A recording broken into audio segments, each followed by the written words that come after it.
I met an amazing guy on a dating app, and now I'm wondering if I should drop the I was born without the usual lady parts bomb on our first date, or let him crush on me a little longer before I scare him off. So, I have MRKH syndrome. Basically, this means I was born without a vagina, vaginal canal, cervix, uterus, and fallopian tubes. This makes it so I am unable to make love and unable to have children. I met a guy on a dating app about a week ago and we've been texting ever since. I've been super busy with school, volunteer work, and meetings, so we haven't actually met in person yet. We spoke on the phone once so far while he was walking home from work at 3 a.m. He's a bartender. He's really funny, and I feel like he gets me. We've set up a coffee date for Wednesday and I'm really looking forward to it. So far, he's definitely shown interest in me, saying things like how he's been crushing on me or how he thinks I'm really sweet and lovely. I don't want to get ahead of myself, but I feel the same way back. This is the first time I've ever connected with someone this way on a dating app. I'm excited, but at the same time I'm also very nervous. He's very honest and blunt about things and I feel that I need to reciprocate that. A lot of doctors and therapists say that there's no right time to discuss it, only when you feel comfortable. Although that's true, I don't want either of us to be invested in the other before having the chance to talk about it. So I guess my question is, how long should I wait before telling him? Would it be too much if I told him on our first date? I mean, for all I know, maybe he won't even be interested in me after we meet in person. But at the same time, if he is, I'm not trying to scare him away. And a follow-up question, how do I begin to tell him? Maybe a funny way to approach it? Or a good conversation starter that could lead the conversation towards my condition? I've told one guy before and that didn't go too well. I waited a month to tell him and I ended up crying while doing it. He was interested in me before I told him, but afterwards, he was only interested in being friends with benefits. My self-esteem definitely took a kick with that one. First update 5 days later, I apologized for the length of this, but I suppose I needed something for me to lay out what happened and come to terms with it myself. In short, it went terrible. And frankly, I didn't handle it well. The original plan was to get coffee, see how the date went and go on from there. He told me he had been recently fat-fished, not sure if that is the correct term, but he had previously met up with a girl who was way heavier than what was presented in her dating profile, and it allegedly went poorly. He was texting me less and less leading up to the day we planned on meeting, last Wednesday. He texted me Tuesday morning saying that he was sick, and apologized for the lack of communication. I had classes that day and was only able to get back to him later in the evening. I asked him if he was busy because I wanted to call him, see how he was feeling, and figure out what the plan was. I told him that health comes first, and we can always reschedule, but he insisted how badly he wanted to see me. Somehow he convinced me to see him Tuesday, at his place, even though he was sick. Once I got to his place, he was extremely sweet and nice. We totally hit it off. He complimented me a lot, said I was cute and hugged me, twice, all excitedly like when a puppy sees you when you get home after a long day. He made us coffee, and we talked about life, school, family, hobbies and interests, etc. It was going very well. We got into the discussion of movies and TV shows, and he ended up turning on his TV, and switched to Netflix. I asked him if he watched any anime. Personally, I'm not big on anime, but I've seen a few shows because my younger brother is into it. I recommended Full Metal Alchemist to him and we started watching that. He asked if he could sit closer to me. I said yes, and he noticed I was cold, so he turned up the heat and brought out a blanket for us. I had my head resting on his chest with his arm around me, and I joked about how fast his heart was beating. He said that it was probably because he had a cute girl sitting with him. In that moment, I realized I had to tell him about my condition. It took a while for me to get into that discussion because 1. I just wanted to hold on to that moment for a bit longer, and 2. I wanted to tell him, but I couldn't get the words to come out. He looked at me and tried going in for a kiss, but I pulled away. I said that I had to tell him something and asked him to turn off the TV. He obliged. I just froze after that. I literally couldn't get the words to come out in the way I wanted them to or how to begin to talk coherently. Even though I asked for advice in the previous post, I totally went blank in that moment, and none of it was implemented effectively. I tried changing the conversation because I felt like I was going to cry, but he assured me that I could tell him. I honestly don't remember what I said because I'm pretty sure my brain shut down, but I managed to mumble some sort of god-awful explanation. He asked a few questions, and then said he wasn't sure if he could be in a relationship that doesn't involve love-making. He said that we could keep it casual for now and see where things went. Even though I originally went in with the worst expectation, I was still hurt by what he said. I felt really let down because he met a lot of the things on my checklist, and I thought we connected well. I asked what keep it casual specifically meant for him, and he said that we could be exclusive, but he didn't want to get too emotionally attached. I guess that was the part that really stung. I told him that I wasn't looking for a definitive answer yet because it was still too early to tell anything, and I wasn't looking for marriage, but if he knew right now, for a fact, that he can't be in a serious relationship with someone that has my condition, then I wasn't interested.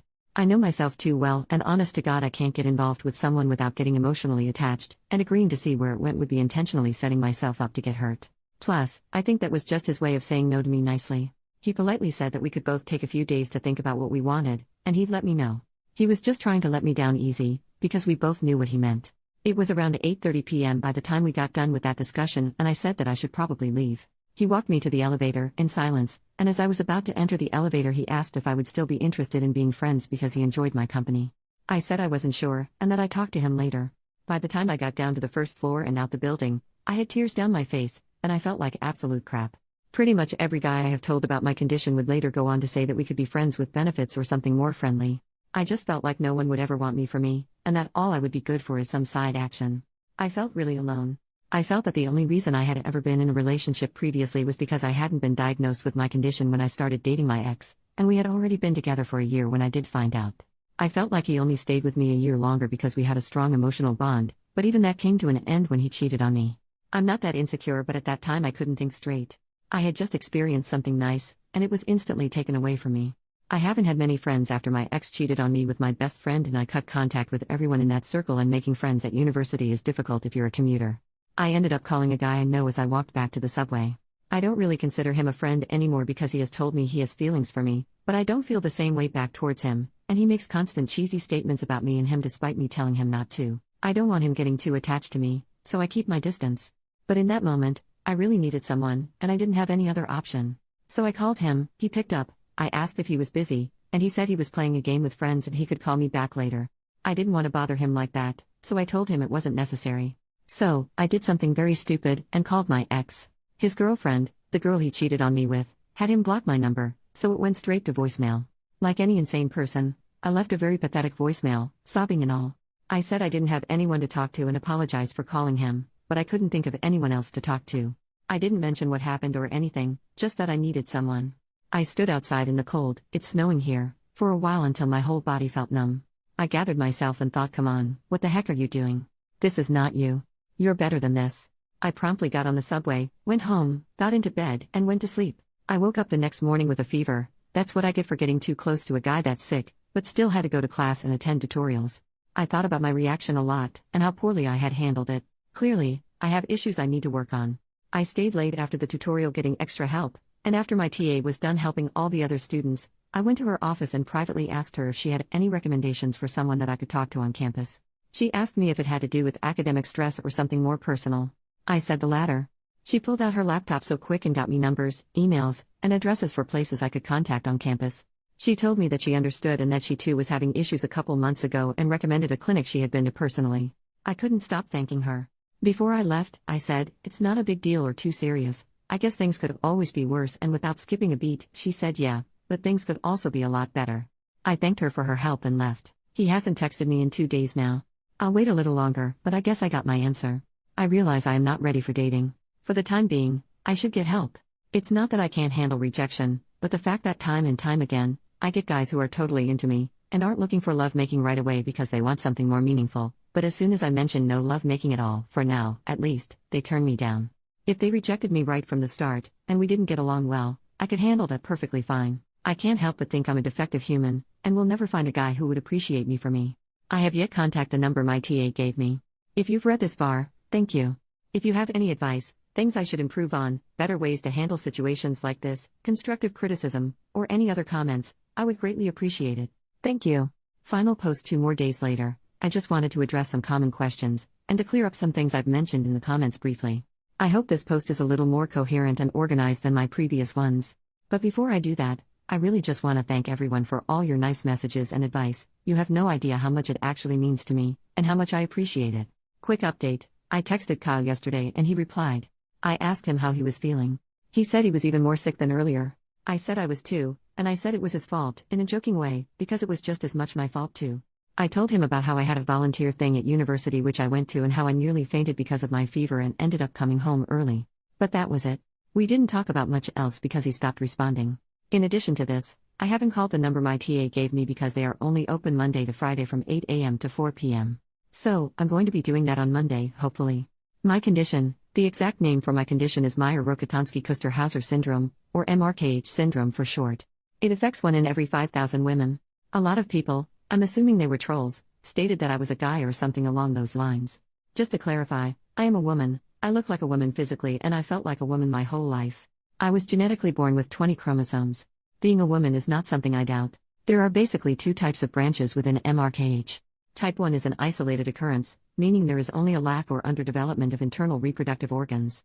Type 2 is more serious as it is also associated with auditory, vertebral, renal, and cardiac issues. This may include hearing loss, bent or curved spine, missing kidney, etc. I have type 1. There are a lot of variations for each woman and to what extent they are affected by this. I am mainly going to be talking about my individual case.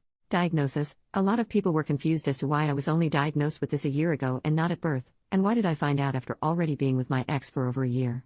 The way MKRH works is that it affects internal reproductive organs.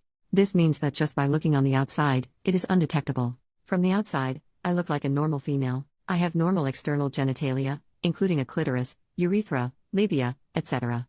I am missing the vaginal opening, cervix, uterus, fallopian tubes, and my ovaries are underdeveloped. My ovaries contain a few eggs, and they function enough to produce lower levels of estrogen, which is why I am still physically able to look like a female. For me personally, instead of a vaginal opening, I have something called an indentation or dimple. For 18 years of my life, I lived thinking I was just like any other girl. I never once suspected anything was wrong. When I started dating my ex, we never attempted to make love because neither of us were ready. But this was around the time I started to feel like something was wrong. One main reason was that I hadn't started my period, and the second being the fact that I wasn't able to insert a finger inside myself. For some reason, at the time, I assumed periods and fingering went together. I thought that once a girl got her period, her privates opened and the barrier fell out or something like that. It's weird looking back at that now, haha. I went to the doctor's one day, this was before I started dating my ex, with my mom after she started getting worried about me not getting my period. This is probably one of the most common ways women with MRKH find out about it. The doctor simply assumed that I was a late bloomer and told me to fix up my diet and work out. I was underweight at the time, around 82 pounds with a height of 5 feet. I was referred to a pediatrician who did absolute jack about my situation. The following year, I got my crap together on my own. I joined the wrestling team, track team, and I started doing weight training. As a result of this, I was also eating way more, and I gained a lot of muscle mass. I got my weight up to 120 pounds when I still hadn't gotten my period. I went back to the doctors. They still didn't take it too seriously, telling me that some women don't get their periods until they turn 20 or something, or asked me about my family history. I had multiple blood tests done, showing my levels were completely normal.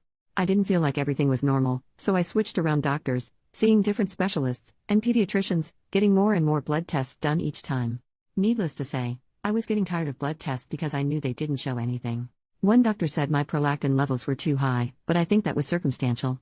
Prolactin is the hormone that produces breast milk in pregnant women, and she kept insisting that I had breast discharge, which is something I had never experienced before in my life. Somehow, I can't exactly remember which doctor, I ended up getting put on birth control pills as an attempt to reset my biological functions and induce a period. I diligently took the birth control pills every day. Nothing happened. This is when I thought, is it just me or does healthcare in Canada suck? Then another doctor suggested I get a pelvic ultrasound done. This is when they found the issue. The poor lady who did my ultrasound spent over an hour looking for my uterus, which didn't even exist. The doctor did a pretty terrible job of telling me the news, in all honesty. She stood at the door, ultrasound reading in hand, with the door wide open, and told my mom I had MRKH. She said according to the ultrasound I had an underdeveloped uterus. This ends up being false later. She literally didn't even spend 2 minutes talking about it and left. I walked back to the car with my mom. She was crying as she called my dad and told him the news. His response was just to start swearing, not knowing he was on speakerphone and I could hear him. And then he said, "It's okay, just forget it." I came home, and I did some Googling and started to learn more about MRKH. I had already been with my ex for over a year up till this point, and I texted him while he was at work, and told him about it. I also added that if it changed anything between us, that I would understand, and I wouldn't hold it against him. As much as I might hate him now, he was the only one who ever handled this news properly, which is something I really needed at the time. After the initial news, my doctor handed my file over to a sick kids hospital in downtown Toronto as they were better equipped to handle cases like mine. They started off by wanting to get everything straight with what they knew about my condition. They had me get an MRI done because, although ultrasounds are more inexpensive, they are not as clear and detailed as an MRI. I also had an ear exam, x-rays of my spine, and another pelvic ultrasound, to check kidneys. Doctors aren't allowed to disclose patient information, and of course, the poor lady spent a good while looking for my uterus and even called in another technician to help. I ended up asking them if they were trying to look for my uterus, because I didn't have one. The look on their face was hilarious, as I'm sure they probably never heard of my condition either. After I met up with my doctor, and everything was figured out, I was properly informed that I did not have any issues with my spine, or kidneys, or ears, but I was missing a uterus, cervix, vaginal canal, and fallopian tubes. I was called in for another appointment after a couple weeks, and they did a physical examination where they wanted to measure the depth of my vagina. They had me lay down with my legs in the stirrups, and they took a Q-tip covered in a lubricant gel and inserted it in me. The depth of it was about 3 millimeters deep. It was actually quite painful, and I hated doctors by this point anyways. Family situation: my parents are pretty religious, and discussions about topics about the female body, menstruation, and private matters like that are highly taboo. Everyone knows about it, but no one talks about it. My mother isn't educated and she doesn't know English well, so most of the time when I went to the doctors, I went with my dad. It was very weird and awkward. The few times my dad refused to go with me, I went with my mom and had to translate everything the doctors were saying for her. After my last appointment with Sick Kids Hospital, they referred me to a social worker who gave me her business card, some brochures and other things with information about my condition. My dad took those from me and threw them out, saying I didn't need them. They also asked if I would like to attend the support group meetings they had weekly at the hospital, to which my dad also insisted that I didn't. Going to therapy at the hospital in secret isn't an option because it's too far. I can't drive on the highway yet, and it would be impossible for me to make up some lie to go. Taking the bus there would take over 2 hours, which I don't particularly mind doing if it helps me, but I don't have time due to school. I actually got a letter from the hospital in September about a pretty cool MRKH conference here where different doctors came with information and everyone dealing with it was invited. I really wanted to go. But again, it was far. I figured since it was a once-in-a-lifetime opportunity, I could definitely bus there. The event started at 8 a.m. and busing literally took 5 hours. It was unrealistic for me to go. So then I told my parents about it and they said, "You don't want to go to that. They'll put all sorts of rubbish in your mind and now you're not really a woman." I tried arguing that it was exactly the opposite of that, and that they want to inform you that you are a woman despite the lack of certain organs. They responded by taking away the letter, which had a website address on it, I had received from the hospital, and throwing it away. I had someone telling me that I need to stand up to my parents. My parents aren't the issue, but my dad is. Unfortunately, due to the circumstances that I don't particularly want to reveal online, standing up to him jeopardizes everything for my mother and my younger siblings, which is something I refuse to do. I am well aware of the crappy situation I am in. I know they are being abusive, in more than one way. I've thought long and hard about it, and I've come to the terms that not doing anything about it is the best approach. I'm not saying this out of fear or wanting to be selfish and pretending like we're a normal family. I've seriously taken everyone's well-being and the future of my younger siblings into consideration, and unfortunately, this is the best option for now. Surgery: I had a lot of people asking or informing me about surgery. In my first post, somewhere in the comments, I believe I said something along the lines of I'm a broke college student, and surgery isn't an option right now, as a way to avoid talking about the real reason why I can't get surgery yet. Lucky for me, I live in Canada and I have health insurance. Surgery is definitely an option for me. But due to my family situation, they believe that I won't need surgery until after I get married, because I mean it's not like I'm going to be making love anytime soon. Haha. Additional comments. 1. A lot of people, mainly guys, are saying that I could look into doing butt stuff. It's all about personal preference, and I hate it. It's not hot, it's not fun, it's literally feeling like reverse pooing, and it's not a good feeling. 2. I can look into the asexual community, but I am not asexual. I may not be able to satisfy my needs, but I do have a pretty high intimate drive, and I do enjoy giving and other sexual activities. I don't know if I would want to be in a relationship with an individual who does not want that. 3. A lot of people had a lot to say about how I handled the situation. Some saying I did the right thing, and others saying I did it too soon. Honestly, I haven't figured out the right way to go about it. I have experimented with telling on first date, telling after a couple dates, telling before we even meet up, and none of them have gone well at all. I once told a guy about my condition before we met up, and the first thing he said to me when he saw me was, "Aren't you surprised I still agreed to meet up with you after what you told me?" I was so taken aback by it, I didn't even know how to respond to such an insensitive and arrogant comment. Someone said that if a dude has irritable bowel syndrome, I'm sure it's an important part of their life, but it's a huge first date turnoff. So he shouldn't disclose it on the first date. True, but it's not like them screwing is going to be affected by his IBS. I didn't disclose it because it was an important aspect of my life, but because it was relevant to what was happening. I evaluated the situation I was in with Kyle and noticed that he was trying to get to the next level, so I had to tell him. Agree or not, first date material or not, I'm going to stand by with what I did because in that moment it was the right thing to do. 4. I am not going to disclose this on my dating profile.